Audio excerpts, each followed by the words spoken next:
What if I told you that the simple math you use to calculate a tip at a restaurant is actually part of the exact same system that completely shattered the worldview of ancient Greek philosophers? I mean, that sounds a bit dramatic, but it's entirely true. Right. We navigate the physical world using numbers every single day. We're counting apples, checking our bank balances, measuring distances. But beneath those everyday calculations lies a hidden source code that dictates how reality itself behaves. And it's a structure that forms the absolute bedrock of our universe. Yet, most of us just stop paying attention to it somewhere around like a high school chalkboard lesson. Yeah, exactly. We just take for granted that numbers work without realizing how utterly bizarre their underlying rules actually are. Well, welcome to a brand new deep dive. Today, we are opening up a massive stack of educational sources. We're talking everything from university logic lectures down to grade 10 math guides. And our mission is to unpack the ultimate taxonomy of the number system. A taxonomy, like a biological classification. Exactly. We are going to build the family tree of literally every number you can possibly conceive. Which is a wild journey. Looking at the historical context in these sources, early mathematicians started out simply trying to count their sheep or measure grain. They needed math to be tangible. Right, physical stuff. Yeah, physical stuff. But as they pushed the boundaries of those simple numbers, they ended up discovering these abstract, infinite values that literally shocked ancient scholars to their core. Okay, let's unpack this taxonomy. If we treat numbers like a biological classification system where, every animal belongs to a specific kingdom, phylum, and species, we need to start at the absolute highest level. The very top of the hierarchy. Right. At the very top, every single number that could ever be conceived is split into two massive overarching categories: real numbers and non-real numbers. Which naturally sounds like a paradox. Like, how can a number be non-real? Yeah, my brain already hurts a little. Well, the sources refer to this category primarily as imaginary numbers. And to understand why mathematicians were literally forced to invent a category for things that aren't real, we have to look at what happens when you break a fundamental mechanism of math. Break the mechanism. Okay, how do we do that? Let's talk about squaring a number, which just means multiplying it by itself. So 2 times 2 gives you 4. Easy enough. And -2 times -2 also gives you +4. Right, because a negative times a negative cancels out. So any real number, whether it's positive or negative, is always going to give you a positive result when you multiply by itself. Always. That is an unbreakable rule of the real number line. But what happens if you try to work backward? Okay. What if I ask you to find the square root of -4? Oh, I vividly remember trying to do this on, like, a cheap plastic calculator in middle school. If you type in the square root of -4, the calculator just flashes math error. It completely panics. Yeah, it panics because you're asking it a question that has no answer within the physical universe. Wow. There is literally no real number that you can multiply by itself to achieve a negative value. So mathematicians hit a wall. But they didn't just give up. No, instead of giving up, they created a whole new abstract dimension to deal with this impossibility. They defined the square root of -1 using the italicized letter I, which stands for imaginary. Okay, so by that logic, the square root of -4 just becomes 2i. Exactly. You've got it. Okay, let me make sure I'm wrapping my head around this. Hmm? If real numbers are the actual biological animals walking around on Earth, like the dogs, the bears, the birds, are imaginary numbers kind of like mythological creatures. Oh, I like that. Like you are never going to stumble over a griffin in the forest out back, right? But if you sit down to draw a griffin, there are still very strict anatomical rules you have to follow. You can't just draw a toaster with wings and call it a griffin. That is a phenomenal way to conceptualize it. You cannot measure the physical distance to your local grocery store using imaginary numbers. Because they don't measure tangible quantities. Right. But they obey incredibly strict, complex mathematical rules. In fact, modern society couldn't even function without them. Wait, really? Oh, yeah. We rely heavily on imaginary numbers in advanced fields like electrical engineering, signal processing, quantum mechanics. They are essential.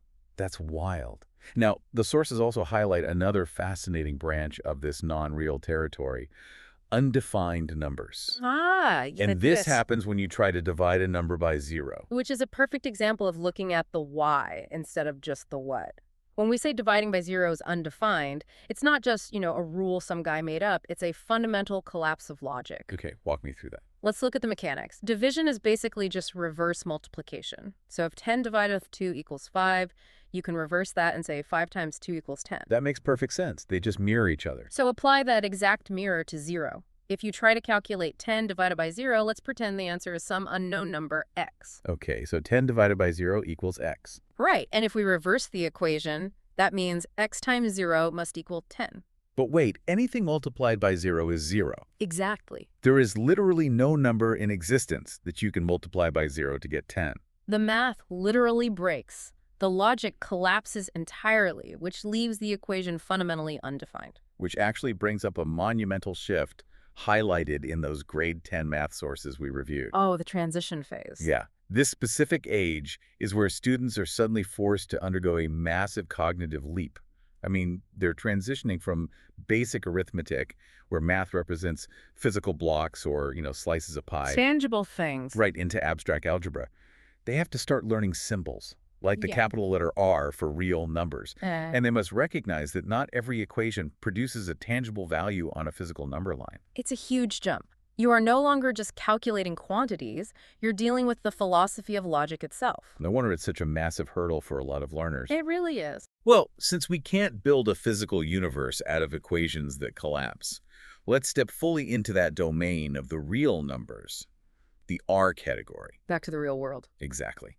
This is where we trace the evolution of human understanding by building what the sources call the rational ladder. And tracing the lowest rung of that ladder takes us all the way back to the dawn of civilization.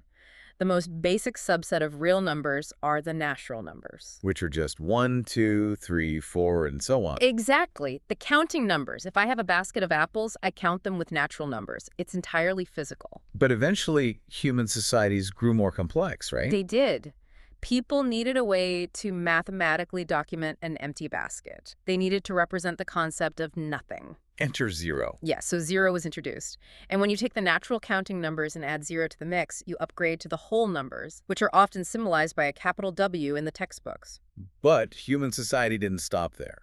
We invented trade, commerce, and inevitably debt. Which forces us up to the next rung on the ladder, integers. Yeah, represented by a capital Z. Integers encompass 0, all the positive whole numbers and all the negative whole numbers. So -1, -2, -50. Because you need integers to represent the concept that you, say, owe your neighbor 3 apples. You possess -3 apples. Exactly. The way these categories fit together really reminds me of those wooden nesting dolls. Oh, Russian dolls, yeah. Yeah. The natural numbers sit perfectly inside the whole numbers, and the whole numbers are just bundled up inside the integers. And all of those nesting dolls are swallowed up by a much larger category. Rational numbers. The clue is right there in the name itself. Rational numbers are built on ratios. Any number that can be expressed as a simple fraction.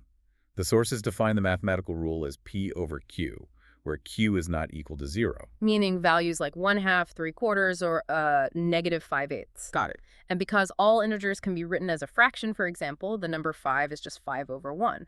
Every integer is automatically a rational number too. Okay, but if rational numbers are strictly defined as fractions, how do decimals fit into this? Because a decimal isn't written as a fraction on the page. Good question.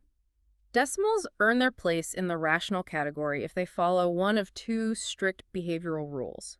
First, they can be terminating decimals. Meaning they stop. Right. A number like 3.25 stops abruptly. It doesn't trail on forever. And because it stops, we know it's just 3 1/4. It can be folded neatly back into a fraction. Okay, so what's the second behavioral rule for decimals? They can be recurring decimals. These are decimals that go on infinitely, but they have a highly predictable repeating pattern. Like 0.333 repeating forever. Exactly. Because that pattern never changes, we know it translates perfectly to the fraction 1/3. Okay, well, this brings us to a part of the source material that honestly gave me a huge headache. I think I know what you're going to say. There is a mathematical proof regarding recurring decimals that completely defies physical intuition. You're referring to the proof that 0.9 repeating infinitely is mathematically equal to the number 1. Yes, and the sources state this as an undeniable mathematical absolute. Not that 0.9 repeating is exceptionally close to 1. Not that we round it up for convenience. They claim it is exactly 100% identical to the number 1. It is the exact same number, just wearing a different mathematical disguise. Wait, no. My brain fiercely rejects this. It's hard to accept, I know. Think about the physical world. Imagine a person standing in a room, right, walking toward a door. They step exactly halfway to the door. Then they take another step, covering half the remaining distance. Okay. They keep taking smaller and smaller half steps. They're getting infinitely closer, 0.9, 0.99, 0.999. But physically, they never actually cross the threshold. How can they be AT, the door? The friction you're feeling is exactly why this is taught in higher level math. Our physical perception of space clashes completely with mathematical reality. It really does. So let's look at the algebraic proof from the sources. We just established that the fraction 1/3 is equal to 0.333, repeating infinitely, right? Right, I'm following. If you take that fraction 1/3 and multiply it by 3, what's the result? You get 3/3, which just simplifies perfectly to 1. Exactly. Now perform that exact same operation on the decimal version. Multiply 0.333 repeating by 3. You get 0.99 repeating infinitely. And because the starting values in the operations are identical, the results must be identical. Mathematically, 1is 0.9 repeating. It's so weird to think about. But if we connect this to the deeper concept of how the number line works, there's actually an even stronger proof. Oh. Yeah. For any two numbers to be considered distinct and separate values, there must be mathematical space between them. Okay. You must be able to name a number that squeezes in the middle. So can you name a number that exists between 0.9 repeating infinitely and the number 1? Well, no, because the 9s literally never stop. There isn't a single microscopic gap where I could slide like a 0.0001. Exactly. If there is absolutely zero mathematical space between your person and the door, then mathematically they have reached the door. Wow. That is deeply unsettling, but logically bulletproof. It's just how the universe is wired. So, rational numbers, even the infinite recurring ones, are orderly. They play by the rules, you can predict them, and you can always stack them neatly back into a fraction. But as humanity investigated deeper into the geometry of the world, they discovered that the universe is not entirely orderly. And that discovery essentially broke their understanding of reality. Oh, completely. Here's where it gets really interesting. Yeah. Because if rational numbers are orderly and predictable, we have to talk about the irrational shockwave. Irrational numbers are basically the rogues of the math world. These are values that can never be written as a simple fraction. Never. Never. Their decimals do not terminate, and they never ever fall into a repeating pattern. They are pure, infinite randomness. If we think about this in terms of music, rational numbers are like a catchy pop song. Even if the song plays on an infinite loop, repeating forever, you know exactly what the chorus sounds like. You can tap your foot to the pattern. Exactly.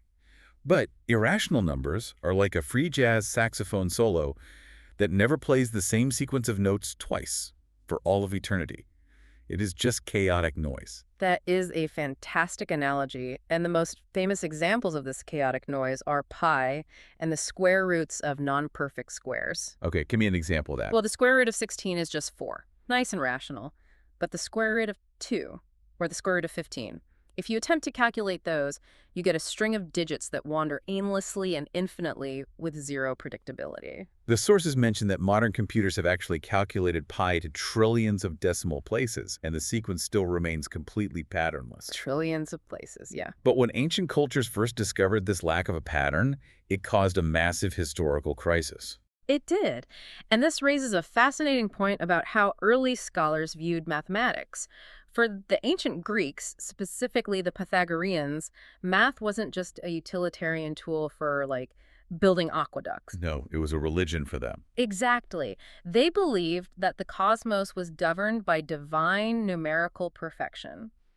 Everything in existence, from the harmony of music to the orbit of the planets, could be explained by neat, tidy, rational ratios. Basically, they believed the gods had programmed a perfectly rational universe. So when they were studying simple geometry and realized that certain diagonal measurements couldn't be expressed as fractions, the sources note that all hell broke loose. Oh, I bet. It was an existential nightmare. Discovering an infinite patternless number felt like discovering a foundational flaw in the universe. Legend actually suggests they were so terrified by the philosophical implications of irrational numbers that they tried to suppress the discovery entirely. That's amazing. They literally thought they found a glitch in the simulation of reality, and they just tried to cover it up. Nothing to see here. But the undeniable truth was that irrational numbers aren't imaginary. They're those mythological unicorns.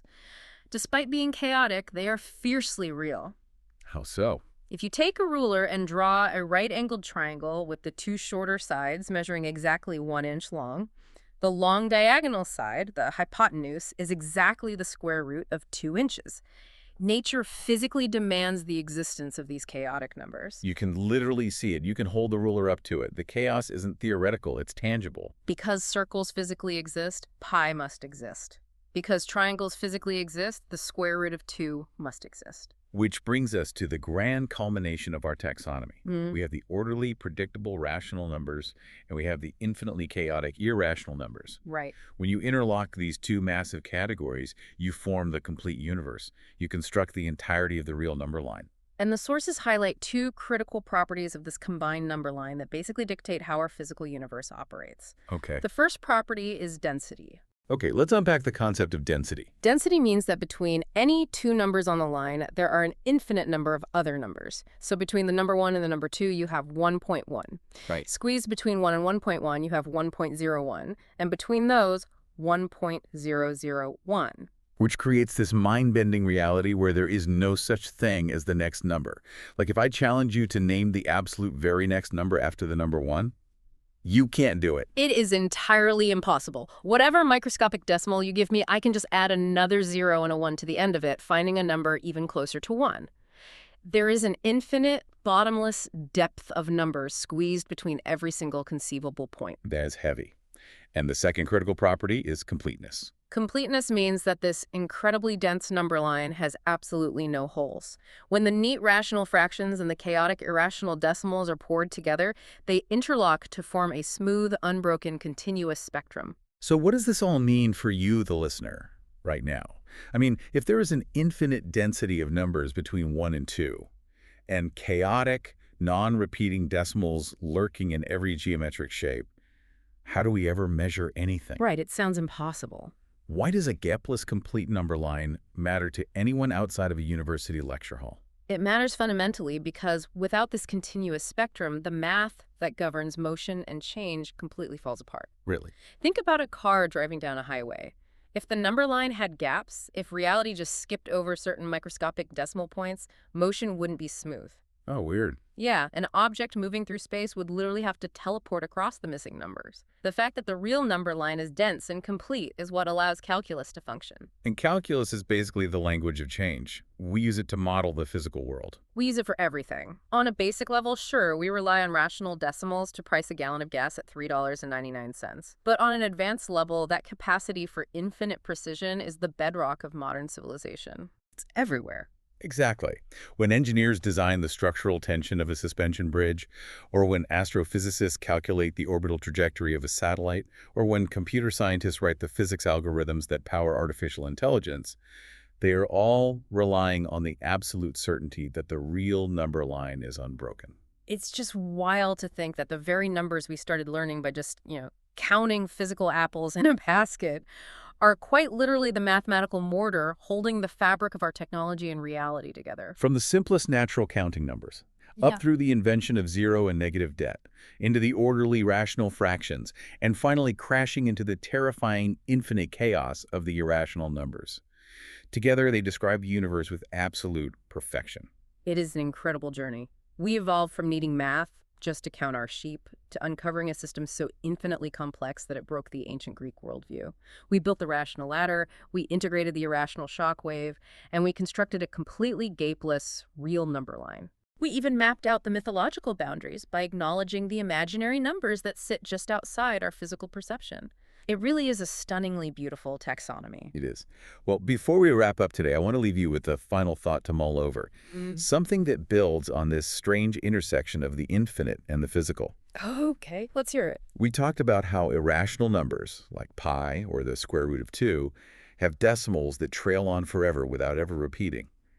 That means they contain an infinite sequence of mathematical data. Pure, endless information. Right. Now look at the everyday objects sitting on your desk right now. Maybe a circular coffee mug, a square Post-it note, a ring on your finger. Yeah. Because circles and diagonal lines physically manifest these irrational numbers, those finite physical boundaries are holding infinite mathematical sequences right inside them.